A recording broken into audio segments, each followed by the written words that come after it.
আসসালামু আলাইকুম রহমতুল্লাহ। আজ নাফিকে তার বাবার সাথে বাসায় রেখে আমি গিয়েছিলাম বাজার করতে। আমার খুব মন চাচ্ছিল এবং নাফির বাবারও কাজ ছিল, তো সেই জন্য আমি গিয়েছিলাম বাজার করতে। তো সেই জন্য বাজার থেকে কিছুটা ফুটেজ আমি কালেক্ট করার চেষ্টা করেছি এবং আপনাদের সাথে শেয়ার করার চেষ্টা করেছি। আসলে মাঝে মধ্যে একটু নিজে নিজে একা একা কোথাও গেলেও ভালো লাগে। সারাক্ষণ বাচ্চার সাথে থাকতে থাকতে মস্তিষ্কে একরকমের প্রেশার পড়ে যায়, তাই ভাবলাম একটু যাই, ঘুরে আসি। তো এই হচ্ছে বাজার। আমি যেতে যেতে প্রায় 12টা 12:30 মতো বেজে গিয়েছিল, যে দেখি প্রায় সবই বন্ধ হয়ে গেছে, তেমন কিছুই নাই বাজারে।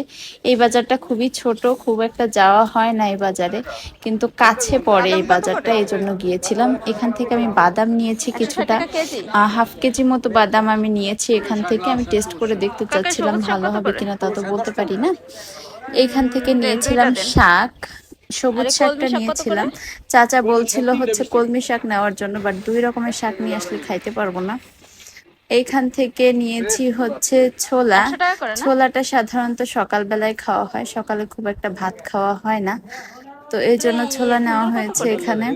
এখান থেকে আমি ধুন্দুল নিয়েছিলাম। ধুন্দুল নাফির বাবার একেবারে অপছন্দ। আমি বলেছি আজকে আমি যেভাবে ভাজি করব তোমার ভালো লাগতেই হবে।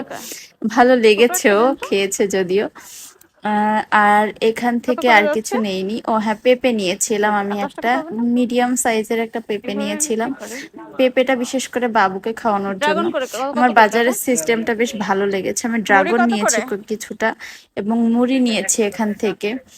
এই ছিল টুকিটাকি আজকের বাজার। মাছের বাজারটা আগেই বন্ধ হয়ে গিয়েছে, তো এই বাজার করে নিয়ে আবার ফিরে আসলাম। ভালোই লাগছিল, নিজে নিজে গিয়েছি, বাজার করেছি, চলে এসেছি।